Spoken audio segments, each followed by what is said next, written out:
Ya, menjelang pemilu presiden 9 Juli nanti, para pasangan capres dan cawapres berlomba-lomba untuk mencari simpatik dari masyarakat untuk mencari dukungan. Namun sangat disayangkan di antara kampanye politik yang ada beredar berbagai kampanye hitam yang bernada miring yang menjatuhkan pasangan capres dan cawapres tertentu. Dan untuk membahas tentang kampanye simpatik dan kampanye hitam pasangan capres dan cawapres, di studio Berita 1 sudah hadir Mas Aldi Gultom, Wapemret dari Rakyat Merdeka Online, dan juga Mas Suwarjono, Sekjen Aliansi Jurnalis Independen Indonesia, dan juga pemimpin redaksi dari Suara.com. Apa kabar Bapak-Bapak? Terima kasih sudah hadir di Berita 1 hari ini. Kalau kita bicara sedikit mengenai kampanye hitam, sebetulnya kalau kita tarik sedikit dari pemilu-pemilu sebelumnya, sejauh mana ini kemudian selalu terjadi dan sejauh mana masyarakat melihat ini sebagai satu hal yang wajar saja karena sudah masuk pemilu dan kampanye hitam biasanya terjadi. Mas Aldi terlebih dahulu, silakan. Iya, kalau kita melihat perkembangannya semakin parah ya, Black Campaign ini, karena perkembangan media sosial juga semakin canggih dan akses masyarakat kepada media sosial dan gadget atau IT ya semakin baik gitu. Tetapi yang saya lihat semakin lama juga masyarakat semakin jenuh dengan Black Campaign dan akhirnya tidak merasakan itu sebagai suatu hal yang penting lagi.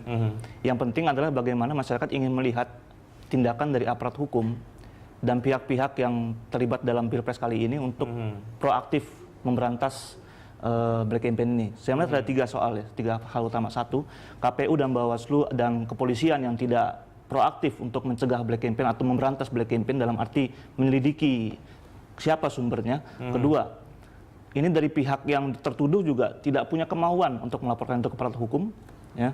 Yang ketiga, malah yang tertuduh ini merasa diuntungkan, mengkapitalisasi keuntungan politik dari Black Campaign yang ada. Jadi kesannya jangan-jangan yang tertuduh ini juga terlibat dalam pembuatan Black Campaign ini, karena itu membuat mereka semakin kuat di mata publik dan terkesan sebagai orang yang disudutkan. Oke, Mas Suwarjono, Anda melihat hal itu seperti apa? Apakah kemudian tidak terjadinya pelaporan oleh pihak yang kemudian merasa disudutkan oleh adanya Black Campaign, sehingga ini membuat Black Campaign terus bergulir sampai dengan hari ini? Ya, ini menarik karena memang Black Campaign ini hampir terjadi di setiap pemilu. Bahkan tidak hanya di Indonesia, saya kira di Amerika kemarin waktu George Bush sama John Kerry juga melakukan hal yang sama. Nah, di Indonesia bahkan dari tahun ke tahun, dari pemilu Pilpres ke pemilu Pilpres berikutnya juga terjadi. Kita dulu ingat ketika 2004 misalnya SBY dan Mega, kita ingat betul bagaimana saat itu Pak Taufik Kemas menyampaikan ke masyarakat bahwa SBY adalah jenderal anak-anak misalnya, dan kemudian itu di endorse sedemikian rupa sehingga menjadi kekuatan bagi pihak lawan untuk mencari dukungan. Khas orang Indonesia kan kalau ada orang yang di bahasa Jawa dikuyo-kuyo atau menjadi objek penderita dari sebuah kampanye hitam, itu malah simpati ya. Simpati, betul. Nah, ini tampaknya yang kemudian saling dimanfaatkan dan parahnya kan begini. Di saat ini betul ya bahwa kampanye hitam kali ini saya kira jauh lebih masif dibanding sebelum-sebelumnya karena tadi berkembangnya media sosial, gadget, internet, dan di mana semua orang sekarang ini bisa menyampaikan pendapatnya dan ini digunakan oleh kedua tim, tim sukses ya. Saya yakin kalau yang capresnya sendiri tidak begitu menggelindingkannya tidak begitu masif, tapi yang bekerja luar biasa sekarang adalah tim sukses. Dan tim sukses ini tahu betul bagaimana dia mempengaruhi publik, opini, masyarakat dengan menggunakan semua fasilitas yang bisa digunakan untuk mendiskreditkan pihak lawan. Karena tujuan kampanye hitam kan jelas satu adalah mendiskreditkan lawan, kedua mencari simpati dari pihak calon, dan yang ketiga kan mempengaruhi orang agar memilih calonnya. Nah ini yang tampaknya dari hari ke hari karena betul tadi tidak ada pihak yang berwenang yang kemudian misalnya menyemprit ya Bawaslu dalam hal ini ya. Harusnya dia mengambil peran atau termasuk pemerintah Kominfo dalam arti yang perkembangan di internet yang dianggap sudah tidak lagi standar ya. Nah ini yang kemudian karena didiamkan menjadi semakin kayak snowball. Oke, kita bahas nanti mengenai peran Bawaslu sebetulnya dalam hal kampanye hitam ini. Kalau kita bicara sedikit mengenai peran ideal media untuk mengcounter kampanye hitam ini, apakah sudah terlihat cukup ideal? Atau Anda justru melihat kemudian ada beberapa media kemudian yang akhirnya melihat ini sebagai menu ataupun amunisi berita mereka gitu. Kalau Mas Aldi melihatnya seperti apa? Ya, kita melihat emang keberpihakan media terhadap pasangan calon tertentu itu kan tidak bisa kita lawan lagi ya sudah. Karena pemilik media pun sudah ada di kubu masing-masing gitu. Nah, memang upaya konfirmasi dari media itu sangat penting gitu. Karena media lah yang bisa meng-clearkan masalah. Kalau media sosial itu kan black campaign, kalau akun-akun anonim itu kan kita nggak bisa mengonfirmasi kemana ya kan isu yang mereka gulirkan, kecuali ke media massa. Media massa lah yang punya wewenang untuk melakukan itu dan punya kekuatan untuk melakukan itu kepada narasumber-narasumber ya. Nah, saya melihat justru media massa sekarang itu perannya harus lebih besar ya. Yang kita takutkan nanti degradasinya itu kepercayaan terhadap media massa gitu.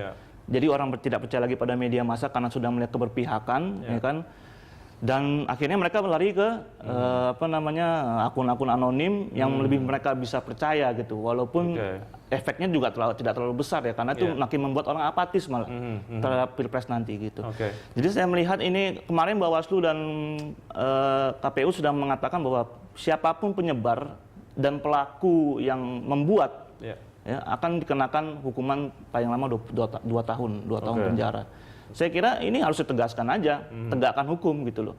Kalau penyebarnya kan pelakunya mungkin pembuatnya, kita tidak tahu, tapi penyebarnya kan bisa kita lihat kasat mata gitu. Siapa yang menerima, siapa yang menyebarkan itu kan kelihatan gitu. Jadi kalau Bawaslu dan kepolisian mau tegas untuk membuat efek jerah ya lakukan aja. Mas Yono, Anda seperti melihat ini seperti apa terkait dengan peran media untuk meng-counter black campaign ini? Memang menariknya adalah begini, tampaknya kedua kandidat sekarang ini saling menikmati adanya kampanye black campaign ini. Itu yang memang terlihat itu mereka sebenarnya punya peluang untuk melaporkan, tapi juga tidak pernah melakukan itu. Nah disinilah saya yakin seharusnya media harus memberikan porsi yang lebih kuat untuk menetralisir isu-isu yang berkembang, bukan ikut mengompori, bukan ikut malah memanfaatkan isu tersebut untuk bagian dari kampanye yang kebetulan media tersebut ikut berpihak kepada salah satu kandidat. Saya takutnya begini, masyarakat bukan lagi malah semakin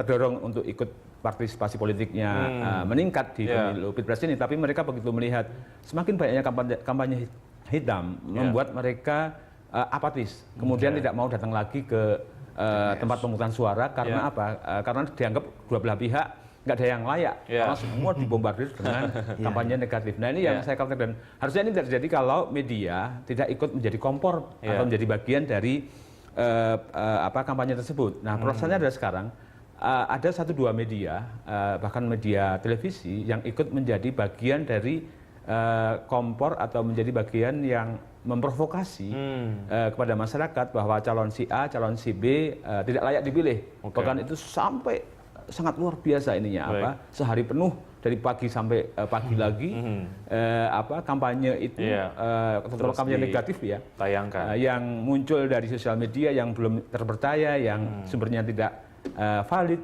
itu bolak-balik dibombardir. Ini yang saya kira semakin menarik. Kita akan lanjutkan setelah jeda berikut ini, Bapak-Bapak. Pemirsa, tetap di tempat Anda, kami akan segera kembali setelah jeda berikut ini.